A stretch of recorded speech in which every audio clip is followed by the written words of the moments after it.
आज हम पढ़ेंगे नस्ट इक्वेशन के बारे में, ठीक है, कि जो नस्ट इक्वेशन है वो कहाँ से आई है, कैसे आई है। क्लियर? सो देखो, फर्स्ट ऑफ ऑल हम पढ़ेंगे भाई पोटेंशियल डिफरेंस के बारे में। Potential difference,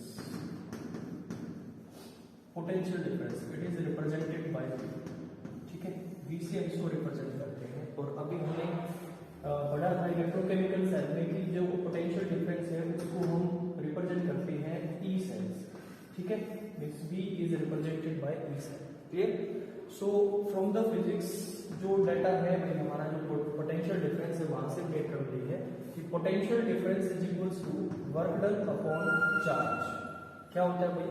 work done upon charge, ठीक है। तो चार्ज जो होता है हमारा, Q is the charge, Q क्या होता है भाई? इलेक्ट्रिक चार्ज, ठीक है। और चार्ज की वैल्यू हमें पता है क्या होती है? Nf, N is the number of electrons and F is the faraday. Clear? जिसकी वैल्यू कितनी होती है भाई? F is equals to 96500 coulomb. Clear? और B की वैल्यू क्या होती है? E cell. हम यहाँ पुट कर देंगे तो हमारा जो वर्क डन है इस वैल्यू में जब हम पुट करेंगे तो हमारे पास जो वर्क डन है वो क्या आ जाएगा भाई? Work done is equals to V into Q. V की वैल्यू हम पुट कर रहे हैं ई सेल और क्यू की वैल्यू क्या हो जाएगी भाई? NF। तो यहां से आ जाएगा हमारा NF ई सेल। सो हमारे पास ये इक्वेशन आ गई, ठीक है। ये आ गया जी वर्क डन हमारा पोटेंशियल डिफरेंस के अक्रॉस। क्लियर? अब देखो जो स्पॉन्टेनिटी जो होती है हमारी उस रिएक्शन में देखेंगे कि भाई जो इलेक्ट्रोकेमिकल जो सेल होती है, ठीक है, उसमें जो प्रोसेस होती है वो स्पॉन्टेनियस प्रोसेस होती है। मींस डेल्टा जी की वैल्यू क्या होती है? नेगेटिव, ठीक है। मींस जो वर्क डन है वो क्या होगा? Minus delta G from the thermodynamic data. Clear?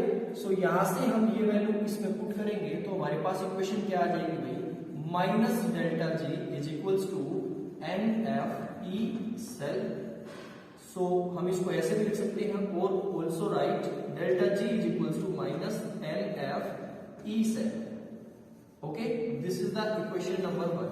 ये हमारी इक्वेशन नंबर 1 बन गई, ठीक है। ये नॉन स्टैंडर्ड कंडीशन पे है। This is the free energy change, ठीक है। ये हमारा गिव्स फ्री एनर्जी चेंज है जो किसके इक्वल है? Minus NF E cell. Clear? अगर हम इसको स्टैंडर्ड कंडीशन में देखें, इन स्टैंडर्ड कंडीशन तो स्टैंडर्ड फ्री एनर्जी चेंज हमारा क्या हो जाएगा भाई? Delta G naught is equals to minus NF और जो पोटेंशियल डिफरेंस हो हमारा स्टैंडर्ड कंडीशन में आ जाएगा भाई E naught cell. This is the equation number 2। ये आ गई भाई हमारी energy change in standard condition. This is equation number 2। Clear? अब देखो यहां से हमें क्या करना है। अब जो हमारा थर्मोडायनेमिक्स है, ठीक है, वह हमने पढ़ा था क्लास 11 में। एक थर्मोडायनेमिक टर्म होती है, वो होती है delta G is equals to delta G naught plus RT ln Q। Q is the reaction quotient, R is the gas constant, T is the temperature, ठीक है। अब इस इक्वेशन में जब हम ये वैल्यू पुट करेंगे डेल्टा जी की और डेल्टा जी नॉट की तो हमारे पास इक्वेशन क्या बनेगी? Minus NF E cell is equals to minus NF E naught cell plus RT ln Q। Clear? अगर हम इस इक्वेशन को माइनस NF से डिवाइड कर दें, ये जो इक्वेशन आई है हमारे पास, अगर इस इक्वेशन को हम माइनस NF से डिवाइड कर दें, so divide this equation by minus NF on both side, हम इसको डिवाइड करेंगे तो क्या हो जाएगा भाई? Minus NF E cell is equals to minus NF E naught cell plus RT ln Q। तो इसको हम डिवाइड करेंगे माइनस NF और माइनस NF। तो हमारे पास इक्वेशन क्या बनेगी भाई? देखो यहां से NF से NF कैंसिल, माइनस से माइनस कैंसिल, NF से NF कैंसिल, तो हमारे पास इक्वेशन क्या बनेगी?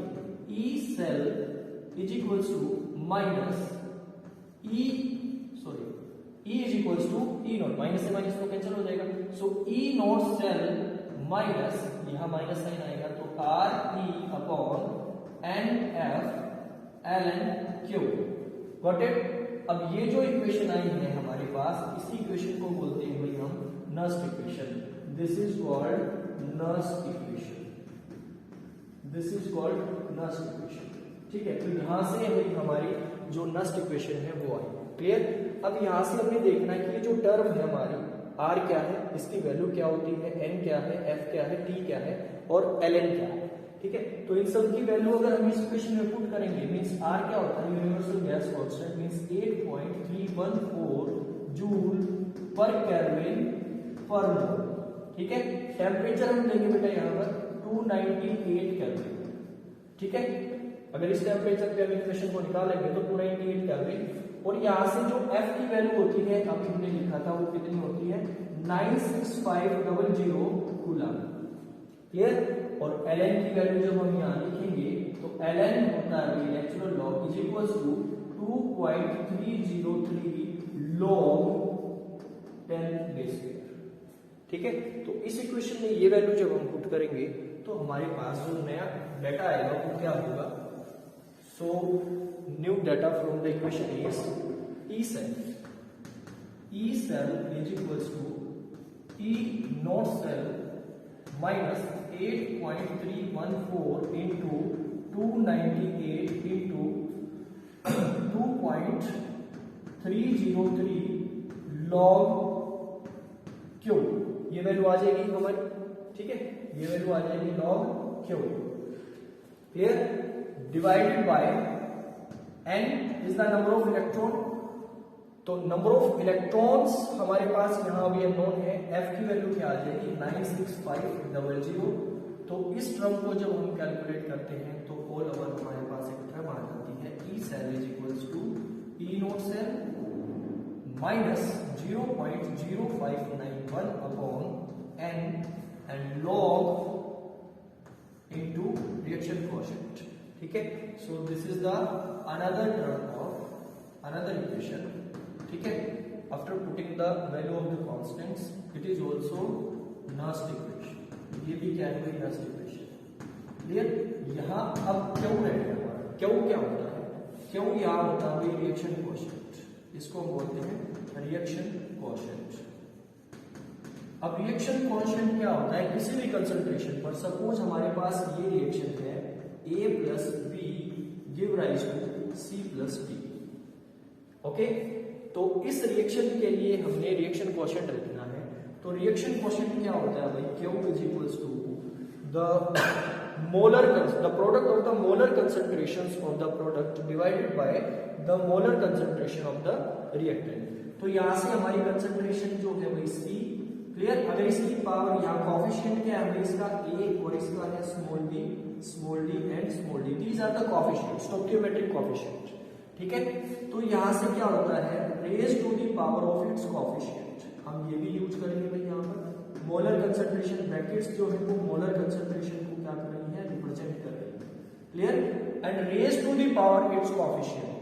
ठीक है, अब देखो C का जो कोएफिशिएंट है वो स्मॉल c, तो इसकी पावर में जाएगा। D का बेटा स्मॉल d, E का क्या होगा स्मॉल a और इसका क्या होगा स्मॉल b। तो ये आ गया रिएक्शन कोएफिशिएंट। ठीक है, तो अब हमने इस रिएक्शन के लिए क्या लिखनी है, नस्ट इक्वेशन लिखनी है। तो इस इक्वेशन के लिए हम नस्ट इक्वेशन कैसे लिखेंगे, उसमें हम Q की वैल्यू पुट करेंगे, जो रिएक्शन कोएफिशिएंट है हम उसकी वैल्यू पुट करेंगे। ठीक है, तो यहां से देखो E सेल जो है हमारा, E cell is equals to E naught cell minus 0.0591 upon n। Clear? So log यहाँ इसकी वैल्यू पुट करेंगे। अब Q की वैल्यू पुट करते हैं इस इक्वेशन के लिए। So molar concentration of C and raise to the power of its coefficient and molar concentration of B raise to the power its coefficient divided by molar concentration of the reactant A and raised to the power its coefficient and this is for B cell। ठीक है, तो ये बन गई जी हमारी Nernst equation. ठीक है, इस रिएक्शन के लिए। Got it? तो सबसे पहले हमने ये देखा कि नस्ट इक्वेशन आई कहां से, कैसे हमने ये फॉर्मूला जो है, ये इक्वेशन आई है उसको कहां से लेके आए हैं। एक थर्मोडायनेमिक डाटा है जो हमने उसकी हेल्प से और पोटेंशियल डिफरेंस की हेल्प से वही इसको निकाला है, इस इक्वेशन को। अब ये इक्वेशन हम किसी के लिए भी लिख सकते हैं। ठीक है, गॉट इट? अब देखो हम रिएक्शन एक और यूज करते हैं यहाँ पर, उसके लिए अगर हम देखिए, ठीक है, तो n की वैल्यू वगैरह पुट करेंगे मीन्स नंबर।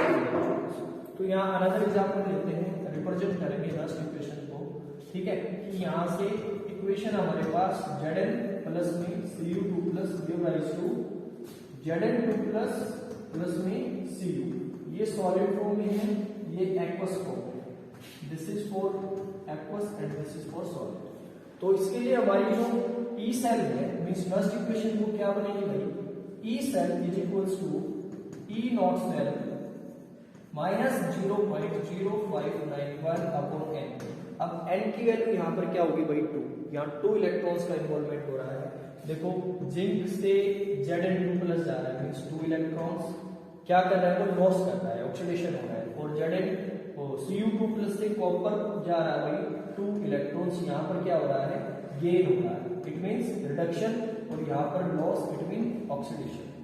ठीक है, तो यहाँ से जो वैल्यू आ जाएगी n की वो कितनी आ जाएगी 2 देन log, ठीक है। अब यहाँ कंसंट्रेशन जो है हम लिखेंगे भाई प्रोडक्ट्स की, तो यहाँ क्या हो जाएगा Zn2 प्लस, अब इनकी कोएफिशिएंट 1 1 है, ठीक है, ये बैलेंस है, इनके कोएफिशिएंट 1 है तो रेज टू द पावर बन जाएगी, और ये आ जाएगा copper for solid divided by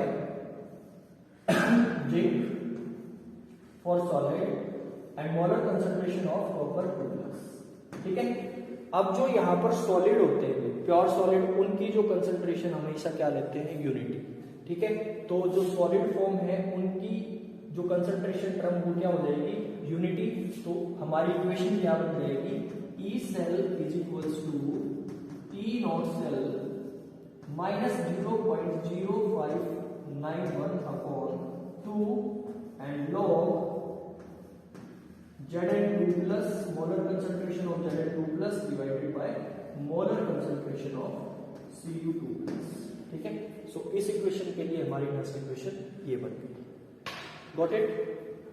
ठीक है, सो ये है भाई, बहुत ही हेल्पफुल है।